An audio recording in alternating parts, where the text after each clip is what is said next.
Dear students, good afternoon. आप लोगों को चैप्टर 4 कंप्लीट कराने के बाद अब हम चलते हैं चैप्टर 5 पे, जिसका नाम है अंडरस्टैंडिंग एलिमेंट्री शेप्स। देखिए यहाँ पे लिखा हुआ है, ठीक है, अंडरस्टैंडिंग एलिमेंट्री शेप्स, इनके बारे में पढ़ना है। तो बेसिकली अंडरस्टैंडिंग माने समझना है आपको, एलिमेंट्री शेप्स माने वही जो आप अभी तक जान रहे हो पहले से भी कि ट्रायंगल, रेक्टेंगल, ये क्वाड्रिलेटरल, ये सारी चीज़ें शेप्स के बारे में पढ़ना है। अब इसी में आपको लाइन और उसके बाद में एंगल वेंगल इन सब के बारे में भी थोड़ा बहुत जानकारी मिलेगी, ठीक है। तो चलिए डायरेक्ट शुरू करते हैं। आइए देखिए, जैसे सबसे पहले इसमें दिया हुआ measuring line segment. Line segment को मेज़र करना, लाइन सेगमेंट क्या होता है ये तो आप सीख चुके हो अभी, ठीक है। तो उसको मेज़र करना, कैसे उसे मेज़र करते हैं। तो देखिए पहली चीज़ तो ये है कि जैसे मान लीजिए दो लाइन से खींचा हुआ था, जैसे यहाँ पे देखिए एक ये खींचा गया है और एक ये, तो आप बिना देखे, बिना मेज़र किए हुए ये बता देते हो कि सर ये वाला बड़ा है और ये वाला छोटा है, ऐसे कर लेते हो एक बार आप, ठीक है। और फिर मान लो से ये पूछा जाए कि इन दोनों में कौन बड़ा है, तो आप देख के कहोगे सर तकरीबन ये दोनों तो बराबर ही लग रहे हैं, तो ये दोनों बराबर होंगे, ऐसा बोलते हो आप, ठीक है। लेकिन आपने यहाँ मेज़रमेंट नहीं किया। तो एक बात बता दूँ आपको कि अगर आपने इसे मेज़र नहीं किया है तो आपका जो आपने अभी आंसर बताया है वो गलत हो सकता है।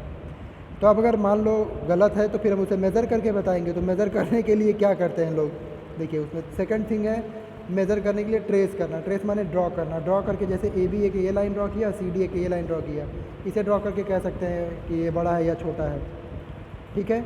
और मान लो ये भी बड़ा है, सी डी छोटा है, फिर यहाँ पे दो लाइन ऐसे, एक लाइन ये ड्रॉ किया, एक लाइन ये ड्रॉ किया, और इसमें कहते हैं ये बराबर है।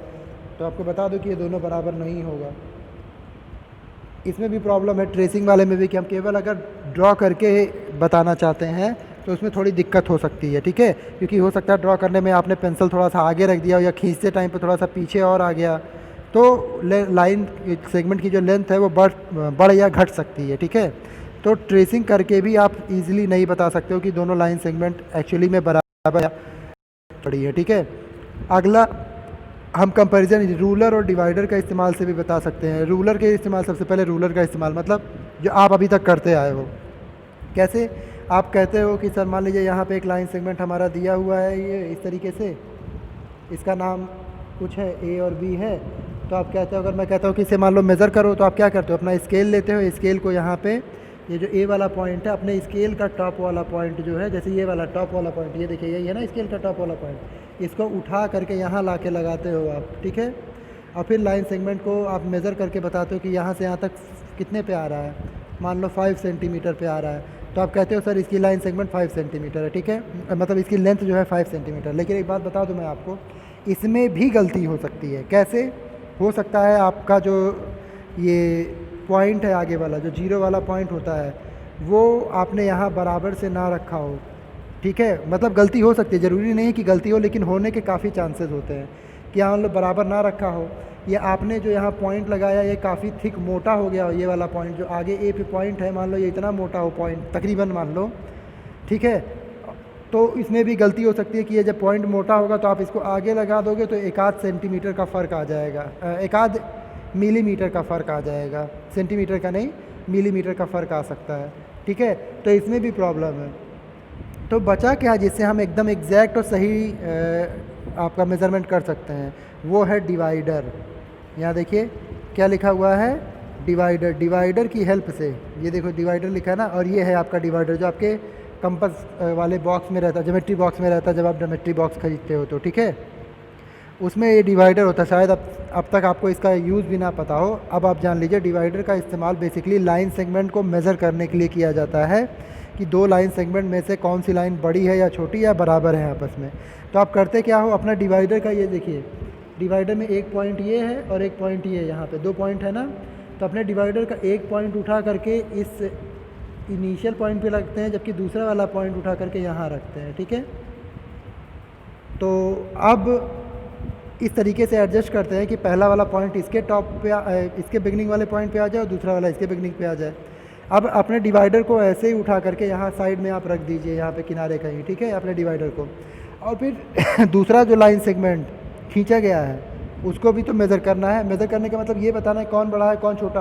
तो मान लो दूसरा लाइन सेगमेंट इतना ही बड़ा है, ठीक है, तो अब क्या करो, अपने डिवाइडर जो यहाँ आपने रखा हुआ इस पॉइंट पे, उसको ला करके पहले वाला पॉइंट, जो डिवाइडर का पहला वाला पॉइंट है, उसको इस वाले पॉइंट पे रख दो, ठीक है, जो डिवाइडर का अपना पहले वाले पॉइंट को इस स्टार्टिंग के पॉइंट पे रख दो और फिर देखो कि ये दूसरा वाला जो पॉइंट आपका डिवाइडर का था, जो कि डिवाइडर आपने यहाँ रखा था, मान लो यहाँ पे रखा, तो यहाँ से उठा करके ले आओ और फिर देखो दूसरा वाला डिवाइडर का पॉइंट कहाँ आ रहा है, इस लाइन पे आ रहा है या फिर लाइन के इधर आ रहा है। मान लो इधर कहीं आ रहा है तो इसका मतलब ये वाली लाइन छोटी है और पहले वाली लाइन बड़ी है, और मान लो अंदर कहीं लाइन के आ जा रहा है तो इसका मतलब पहले वाली लाइन क्या है, छोटी है, और ये वाली लाइन आपकी क्या है, बड़ी। बस तो बिना मेज़रमेंट किए हुए, बिना उसको स्केल से नापे हुए ही आप देख करके बता सकते हो डिवाइडर की हेल्प से कि दो लाइन सेगमेंट में से कौन सी लाइन बड़ी है और कौन सी छोटी। ठीक है, चलिए, तो ये हो गया लाइन सेगमेंट का मेज़रमेंट, मतलब बिना किए हुए आप बता दो। और एक दो ये पोजीशनिंग एरर जो मैं आपको बता रहा था कि जब आप स्केल से या रूलर से लाइन सेगमेंट को मेज़र करते हो तो उसमें एक पोजीशनिंग एरर का भी आने के चांस रहते हैं। पोजीशनिंग एरर मतलब होता क्या है, आप चाहे तो इसको खुद चेक कर लेना। जब आप लाइन को ऐसे रखते हो और अपना स्केल इसके बगल में ऐसे लगाते हो, मान लो ये स्केल है आपका, इसमें छोटी छोटी लाइन्स हैं ऐसी, ये स्केल लगाते हो आप, तो अगर आप इसको बराबर से ना देख करके थोड़ा तिरछा, मान लो आपकी आँख यहाँ पर है ऐसे, ये आपकी आँख है, ठीक है, और यहाँ से जब आप इसको देखोगे तो आपको लगेगा कि ये जो स्केल है वो इसके स्टार्टिंग पॉइंट पे ना हो करके थोड़ा पीछे है, पीछे की तरफ है, और यहीं अगर आपकी आई यहाँ पर है, ठीक है ना, और यहाँ से आप देखते हो चीज़ों को तो आपको लगेगा कि ये स्केल बिल्कुल इसके बराबर में है। आप चाहे तो खुद चेक कर लो, तो भी एरर, गलती आने के चांसेस रहते हैं। इसको बचने का सबसे आसान तरीका है कि जहाँ पे आपकी स्केल है, जहाँ पे आपका लाइन सेगमेंट है, बिल्कुल उसी के जस्ट सामने आपकी आई भी होनी चाहिए। आपको बिल्कुल यहाँ से देखना होगा, तब जा कर के आप जो है इसका सही बता सकते हो कि आपने सही तरीके से अपने रूलर को रखा है या नहीं, और फिर जो मेज़रमेंट है वो सही है या नहीं। ठीक है, तो चलिए अब बात करते हैं हम अपने आगे एक्सरसाइज की। देखिए एक्सरसाइज आ गया 5.1। तो 5.1 में देखिए, बताइए, पहला ही क्वेश्चन दिया है कि what is the disadvantage in comparing line segment by mere observation. Mere observation मतलब क्या, वही देख करके बताना, मेज़र करके नहीं। तो वही देख करके बताने में क्या कमी हो सकती है, ये क्वेश्चन है आपका कि आप बताइए कि जब हम दो लाइन सेगमेंट को मेज़र कर रहे हैं तो उसे बस देख करके अगर हम बता दें तो उसमें क्या कमी रह सकती है। तो यही हो जाएगा आपका आंसर कि the disadvantage in comparing line segment by mere measurement is that we can not actually say that the line segments are equal और नॉट इक्वल। मतलब हम सच में बता नहीं सकते हैं कि वो जो लाइन सेगमेंट्स हैं वो इक्वल है या नहीं है। ठीक है, ऐसे लिख सकते हो आप चाहे तो। अब अगला क्वेश्चन नंबर सेकंड देखिए। क्वेश्चन नंबर सेकंड में है why is it better to use a divider than a ruler. ये देखिए मैंने अभी आपको बताया था। क्वेश्चन में पूछ रहा है कि अगर कोई लाइन सेगमेंट का मेज़रमेंट करना है तो हमें रूलर से ज़्यादा अच्छा डिवाइडर का इस्तेमाल करना चाहिए, क्यों? तो मैंने आपको बताया था ना कि अभी अगर मान लो रूलर का आप इस्तेमाल करते हो तो उसमें अगर आपने जो लाइन ड्रॉ किया है वो थोड़ी थिक हो, मतलब मोटी हो, तो आप जब उसको रखोगे चेक करने के लिए तो अपना पहला वाला जो जीरो होता है स्केल का, मतलब रूलर का, उसको सही से अगर नहीं रखते हो तो आपका एरर आने के चांस है, या फिर आप सही से देखते नहीं हो, पोजीशन एरर, उसमें भी आने के चांसेस है। ठीक है, तो आप यहाँ लिख सकते हो कि it is better to use a divider than a ruler because while using a ruler there is no chance of positioning error, कि मतलब पोजिशनिंग एरर का कोई चांस नहीं रहेगा। एंड और दूसरा क्या गलती नहीं हो सकती है, if our line segment is thick, और ये लिख दो कि it doesn't matter that our line segment is thick और थिन। मतलब क्या, और इससे भी फ़र्क नहीं पड़ता है कि हमारा लाइन सेगमेंट थिक है, माने मोटा है, या फिर थिन मतलब पतला है। तो लाइन सेगमेंट आपका मोटा आप ड्रॉ करो या पतला ड्रॉ करो, उससे कोई फ़र्क नहीं पड़ता है, डिवाइडर आपको एग्जैक्ट मेजरमेंट बताता है। ठीक है, चलिए क्वेश्चन नंबर थर्ड देखते हैं क्या है। क्वेश्चन नंबर थर्ड में लिखा है ड्रॉ एनी लाइन सेगमेंट से ए बी। तो मतलब कोई एक लाइन सेगमेंट ड्रॉ करना है, चलिए मान लो सीधा ड्रॉ करना है, तो line segment A B draw कर दिया मैंने। टेक एनी ए बी, चलो नाम दे दो पहले ताकि ए और बी ये नाम हो गया। Take any point C lying in between A and B, और ए और बी के बीच में कोई एक पॉइंट लेना है सी। तो मान लीजिए ये है, यहाँ पे मैंने बीच में एक पॉइंट ले लिया इसका सी। ठीक है, measure the length of A B. तो अब ए बी की लाइन सेगमेंट बता, ए बी का मेजरमेंट बताना, तो रूलर से आप चाहो तो मेज़र कर लो यहाँ से लेके पूरा यहाँ तक का मेज़रमेंट कितना है, अपना वो रूलर लेना, यहाँ पे रखना ए पॉइंट पे और फिर बी पॉइंट देखना कहाँ पे आ रहा, तो पता चल जाएगा। मान लो अगर उसकी लेंथ आ रही है 6 सेंटीमीटर, कितनी आ रही है 6 सेंटीमीटर एक पल के लिए।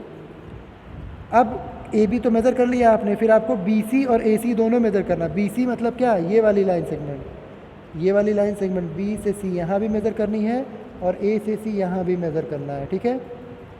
तो फिर पूछ रहा है क्या, यहाँ पे देखिए लास्ट वाला क्वेश्चन ये है कि A B is equal to A C plus B C. पूछ रहा है कि क्या ए बी बराबर ए सी प्लस बी सी है।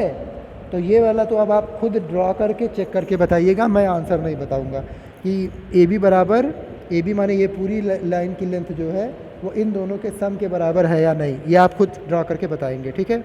आगे चलते हैं, क्वेश्चन नंबर 4 देखिए। If A B C are the 3 points on a line such that, चलिए तो देख लेते हैं। हमसे कह रहा है कि ए बी सी 3 पॉइंट है, सीधी लाइन ड्रॉ कर दीजिए थोड़ा।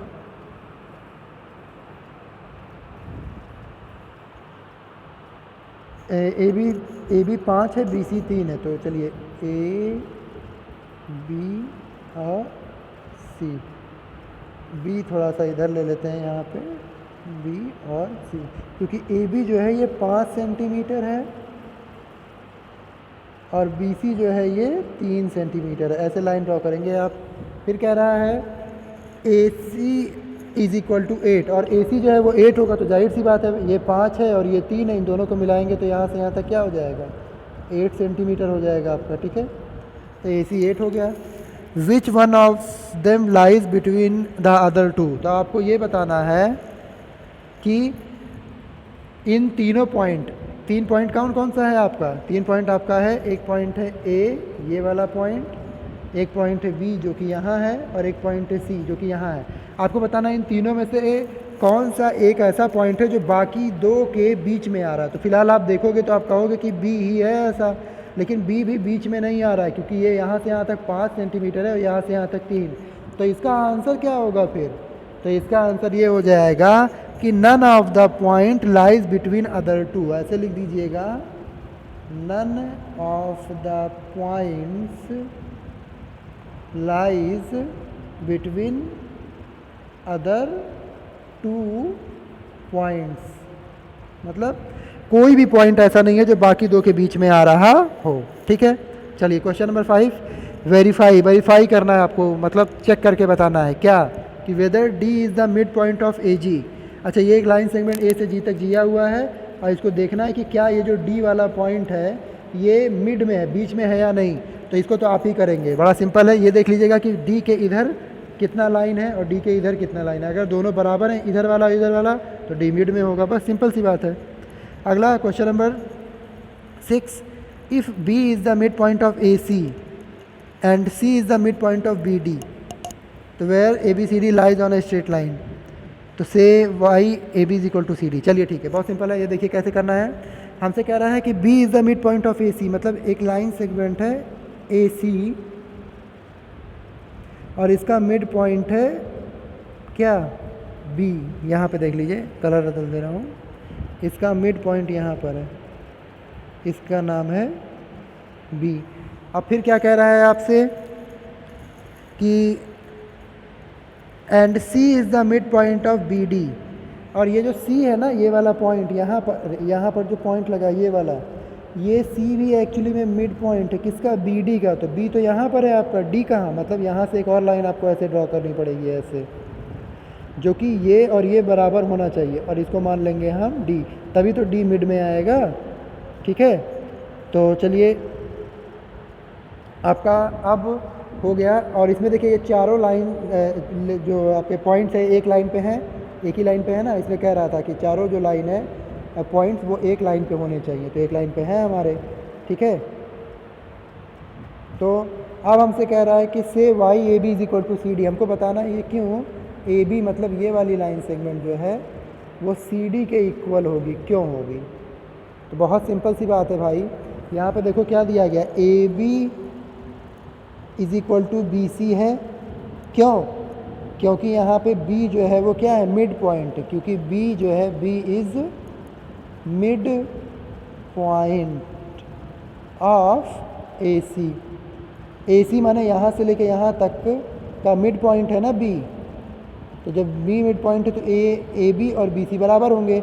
ऐसे ही यहाँ पर हमारा बी सी बराबर सी डी होगा, या फिर इसको ऐसे लिख सकते हैं सी डी बराबर बी सी, मैं लिखवा रहा हूँ आपको, सी डी बराबर बी सी। अब सी डी बराबर बी सी माने क्या है, ये जो लाइन सेगमेंट है सी डी और ये जो बी सी है ये भी, ये वाला और ये वाला बराबर होंगे, क्योंकि सी इसका क्या है मिड पॉइंट, तो ब्रैकेट लगा कर आप ऐसे लिख दीजिएगा सी इज़ द मिड पॉइंट, ठीक है। तो अब यहाँ देखो इन दोनों में राइट हैंड साइड में बी सी यहाँ पर भी आ रहा है, बी सी यहाँ पर भी, जब दोनों इक्वेशन में राइट हैंड साइड आपस में बराबर हैं तो लेफ्ट भी आपस में क्या होंगे बराबर, तो इसका मतलब यहाँ हो जाएगा, लिख दो 100 का साइन, एक मिनट,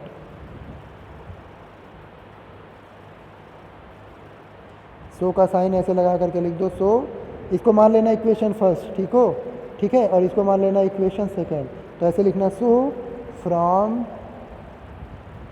इक्वेशन 1 एंड 2, इक्वेशन 1 और 2 से A B is equal to आपका हो जाएगा सी डी, बस, ठीक है। आगे चलते हैं, क्वेश्चन नंबर 7 पे है, draw 5 triangles and measure their sides, check in each case if the sum of the length of any 2 sides is always less than the third side. तो ये तो आपको करना पड़ेगा, ऐसा है, ऐसे एक ट्रायंगल ड्रॉ कर लीजिए, वैसे आपको 5 ट्रायंगल ड्रॉ करना है, लेकिन मैं एक ड्रॉ करके बताऊंगा केवल। यहाँ पे एक ट्रायंगल आपने ड्रॉ कर लिया है, अब पूछ रहा है ऐसे आप 5 ड्रॉ कर लीजिएगा, ठीक है।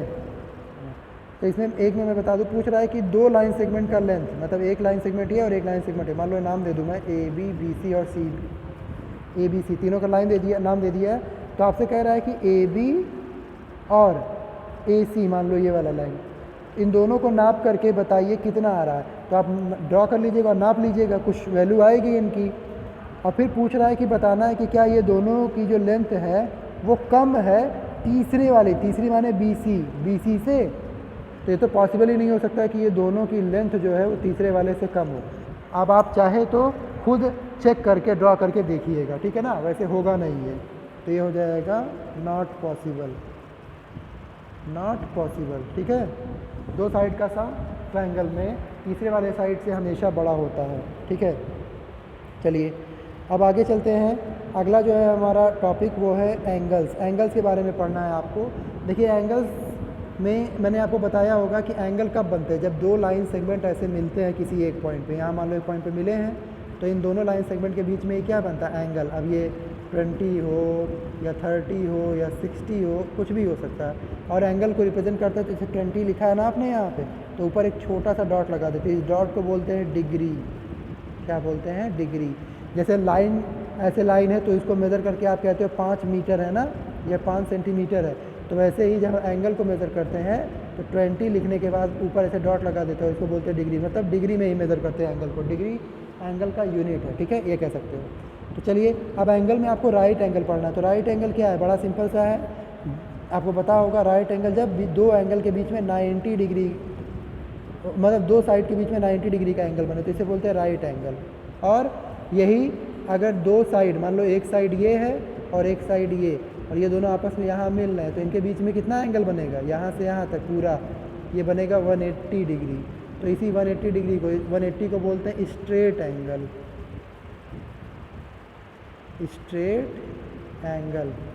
और 90 को क्या बोलते हैं, राइट एंगल, ठीक है ना, तो याद रखिएगा। अब जैसे मान लीजिए एग्जांपल ले सकते हैं आप, जैसे आपके चारों दिशाएं जो हैं ऐसे, यही है ना, ऊपर होता है नॉर्थ, यहाँ साउथ, यहाँ होता है ईस्ट, यहाँ होता है वेस्ट, तो चारों दिशाएं, इनके बीच में कितना एंगल होता है, 90 का। जैसे मान लो कोई पूछे कि नॉर्थ और ईस्ट के बीच में कितना एंगल है, तो ये 90 होता है, क्योंकि दोनों लाइन एक दूसरे को 90 पे कट करेंगे। लेकिन अगर कोई पूछ ले ईस्ट और वेस्ट में कितना एंगल बनता है, तो ईस्ट से लेकर के वेस्ट यहाँ तक, तो एक सीधी लाइन है ना, तो सीधी लाइन पे कितना एंगल बनता है, 180। 90 को बोलते हैं राइट एंगल और 180 को बोलते हैं स्ट्रेट एंगल, ठीक है ना। चलिए तो याद रखिएगा इसे, क्योंकि आगे काम आएगा। जैसे यहाँ पे देख लीजिए, कहा है ना नॉर्थ से ईस्ट में आ रहा है, तो कितना डिग्री एंगल बना, तो 90 डिग्री बना, जिसको राइट एंगल बोलते हैं, ठीक। आगे चलते हैं, स्ट्रेट एंगल के बारे में मैंने आपको बता दिया। हाँ, अगला यहाँ पे है कंप्लीट एंगल। कंप्लीट एंगल क्या होता है? तो बड़ा सिंपल है कंप्लीट एंगल, याद रखिए। जहाँ से जब हम मान लो एंगल बनाना शुरू करते, जैसे मान लो आपने यहाँ कोई पॉइंट है, यहाँ से आपने चलना शुरू किया और वापस घूम करके जब इसी पॉइंट पे आ जाते हो आप, इसी पॉइंट पे, तो जो एंगल बनता है उसे हम बोलते हैं कंप्लीट एंगल। अब कहोगे कैसे? तो मान लो जैसे मैंने कहा एक लाइन यहाँ ड्रॉ किया, तुमने एक लाइन ऐसे यहाँ ड्रॉ किया, तो ये तो 90 है। फिर कहता हूँ नहीं, ये वाली लाइन मिटा दो और इसको और सीधे ऐसे बढ़ा दो पूरा यहाँ से यहाँ तक, तो ये 180 बन जाएगा। फिर कहता हूँ नहीं, ये वाला भी मिटा दो और इसको यहाँ नीचे करो ऐसे, तो ये यहाँ से लेके यहाँ तक 270 हो जाएगा। और फिर फाइनली मैं कहता हूँ कि यही लाइन को इसमें, इसी में वापस, ये जो सीधा खींचा था ये सीधा ना खींच करके इसको इसी पे वापस खींच दो। तो अब क्या देखोगे आप कि यहाँ से शुरू किया था, वापस घूमते घूमते वापस इसी पॉइंट पे वापस आ गए ना, और इसी में हमारी लाइन मिल गई ना। तो ये यहाँ से यहाँ तक जो पूरा एंगल बना, इसे बोलते हैं 360 डिग्री। याद रखना, ये कितना होता है? 360 डिग्री। और इसी को बोलते हैं कंप्लीट एंगल। कौन सा एंगल?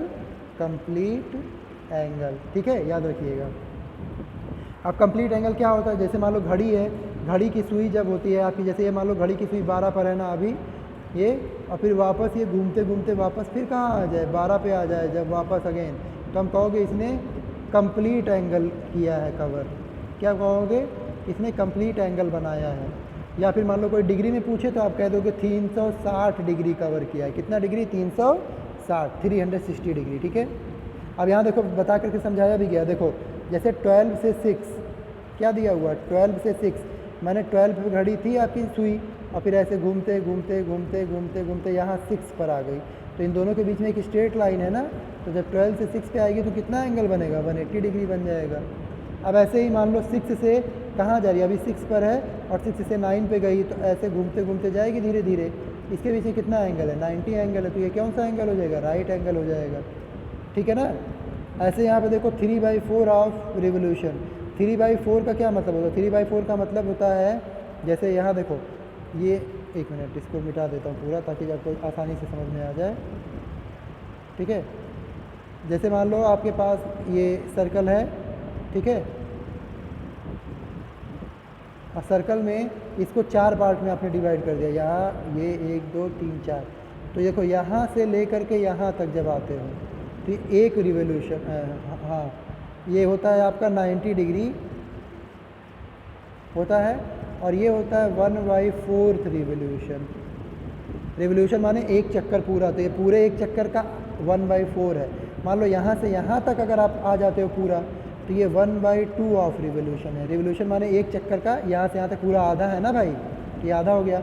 मान लो यहाँ पे न आकर के आप यहाँ से यहाँ पहुँच जाते हो, तो इसे बोलते हैं 3/4 ऑफ रिवोल्यूशन। 3/4 of revolution. और मान लो पूरा यहाँ से घूम करके वापस चले जाते हो तो ये कंप्लीट रिवोल्यूशन हो जाता है। कौन सा रिवोल्यूशन? कंप्लीट रिवोल्यूशन या 1 रिवोल्यूशन हो जाता है। 1 माने एक चक्कर पूरा। ठीक है, तो इसको ध्यान रखिएगा क्योंकि आगे जब न्यूमेरिकल्स आएंगे तो इन्हीं सबका इस्तेमाल करना होगा। ठीक है, ये लीजिए न्यूमेरिकल आ भी गए आपके।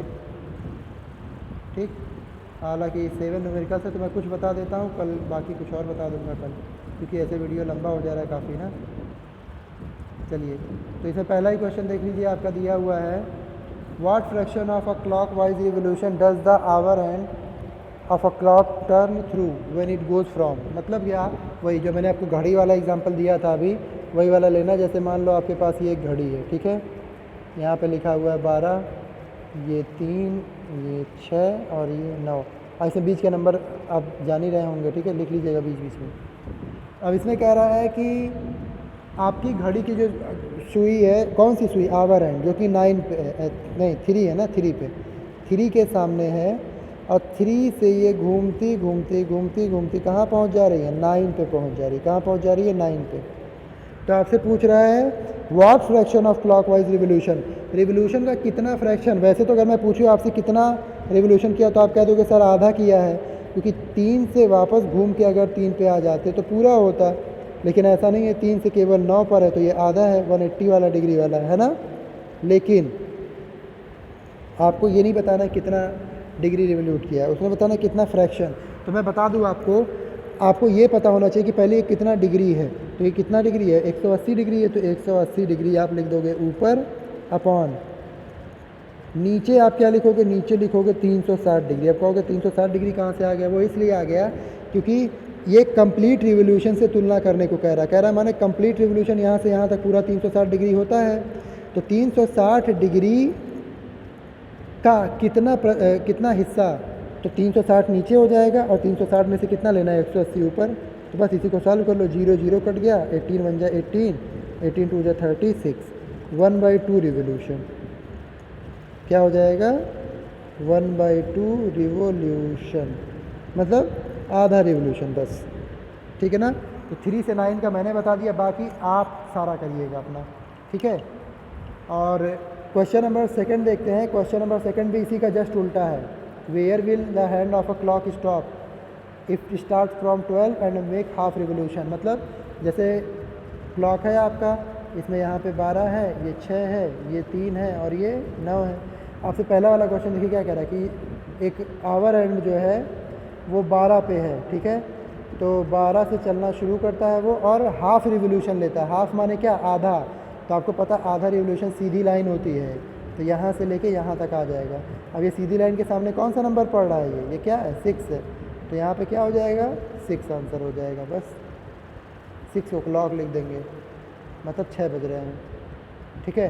तो ये 6 o'clock आपका आंसर हो जाएगा। तो आई थिंक देखा आपने, पहला और दूसरा क्वेश्चन हो गया। अब क्वेश्चन थर्ड से हम कल बताएंगे आपको अगले वीडियो में। ठीक।